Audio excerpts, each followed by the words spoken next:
Stuart Fox. I'm president of Nebraska State Bank and Trust in Broken Bow. I'm also the chairman of the Economic Development Group and native of Broken Bow. And the town is growing, and which is very, very exciting. But at this point, we are out of housing stock, and for us to continue to grow, we've got to do something about that, and maybe adding apartments, houses, any other type of housing stock. And so obviously, as the bank and the economic development chairman, I'm very interested in furthering that. And then also, being a native of Broken Bow, it's really exciting to see the community grow. And we're basically at a tipping point right now. If we don't add housing stock, I'm not sure what will happen.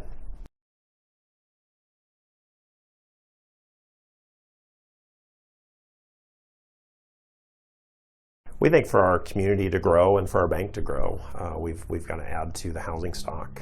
If not, the growth will be choked off, and the only way to move forward is to grow. And so that's why we're very interested in that, and it's great to be a part of it.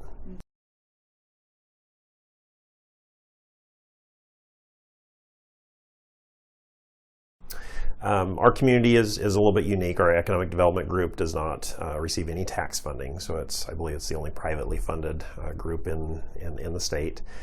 We also have some other groups that have some funding that are there for the betterment of the community, and we continue to work with other banks in town as well, and we try and put together programs with the other banks, with some of the other economic development groups, whether it's through subsidized interest or maybe just somewhat unique programs, but we try and work with the city, the chamber, the area employers, and find out what their needs are and what we can do to help solve those needs.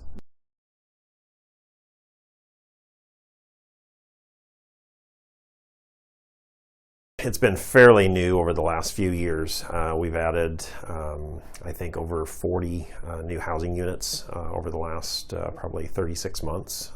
And that's a combination of single-family homes and multifamily apartment complexes, that sort of thing. And prior to that, there wasn't a whole lot of new construction that had happened in the community. And I think it was a combination of people that just wanted to see something happen.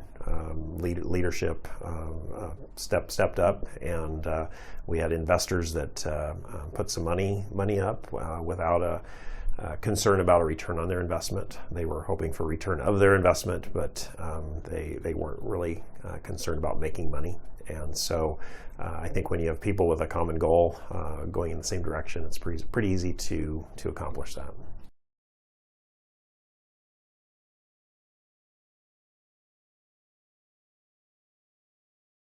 I think we have to continue to work with all the partners that are available to us. First and foremost, we want to work locally with all the area banks, the economic development groups, the larger employers, the contractors. We're very fortunate that we have a lot of contractors in our community that have the ability to build these projects. Most of these projects were built with local contractors. But I think we have to look outside that. I think there's expertise, and there's some pretty good tools that are available to us through the state, whether it's through NIFA or some of the tax credit projects that are available to us. And so I think we have to look locally first, and then look for some of that help, maybe to help get those projects off the ground.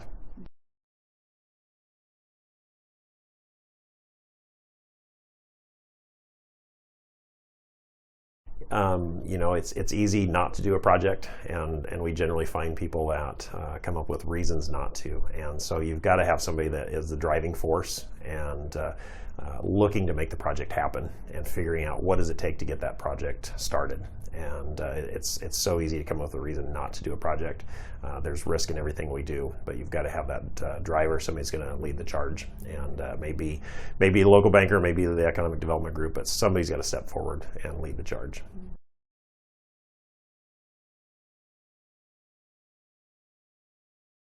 I think it just comes down to leadership in the community, local leaders, those people that have to step up.